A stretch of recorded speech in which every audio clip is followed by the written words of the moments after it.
মুস্তাফিজুর রহমানকে আইপিএল থেকে বাদ দেওয়ার ঘটনা কেন্দ্র করে ভারতের বিশ্বকাপ খেলার ব্যাপারে অনড় অবস্থানে বাংলাদেশ।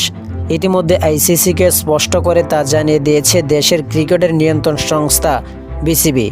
ভারতের পরিবর্তে টাইগারদের ম্যাচগুলো যেন শ্রীলঙ্কায় সরিয়ে নেওয়া হয়, এজন্য আইসিসিকে চিঠি দেয় বাংলাদেশ ক্রিকেট বোর্ড বিসিবি। প্রথম দফার পর দ্বিতীয় দফায় আইসিসি চিঠির জবাব দিয়ে মেল পাঠায় বিসিবি। তবে সেই চিঠির জবাব এখনও পায়নি বাংলাদেশ ক্রিকেট বোর্ড বিসিবি। বিসিবির সভাপতি আমিনুল ইসলাম বুলবুল জানান, বাংলাদেশ এখনও আইসিসির কাছ থেকে কোনো বার্তা পায়নি। বিসিবির প্রয়োজনীয়ত সব তথ্য লিঙ্ক আইসিসিকে পাঠিয়েছে বলে নিশ্চিত করেছেন তিনি। দ্বিতীয় দফায় বিসিবির দেওয়া চিঠির জবাব আইসিসি কবে নাগাদ দিতে পারে সে ব্যাপারে ধারণা দিয়েছেন বিসিবির সভাপতি। তিনি বলেন, সহজ অঙ্ক হিসেব করলে হয়তো মঙ্গলবারের দিকে জবাব পাওয়া যাবে। তারা অনেক পেশাদার প্রতিষ্ঠান, তো তাই লাইনের বাইরে সাধারণত কথাবার্তা কেউ বলে না।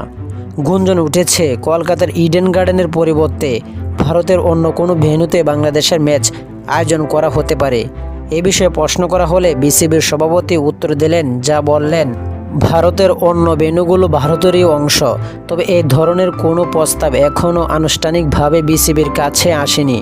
বিসিবির সভাপতি জানান, ভারতের মাটিতে খেলা নিয়ে বিসিবির আপত্তি অত্যন্ত দৃঢ়।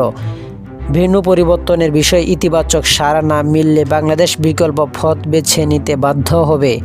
এ প্রসঙ্গে তিনি বলেন, আমরা আমাদের সিদ্ধান্তে অটল রয়েছে। আশা করছি আইসিসি থেকে চূড়ান্ত কোনো জবাব পাওয়া যাবে। তো আশা করি যারা টি স্পোর্ট গেলে চ্যানেলটি সাবস্ক্রাইব করেন না, সবাই টি স্পোর্ট গেলে চ্যানেলটি সাবস্ক্রাইব করবেন।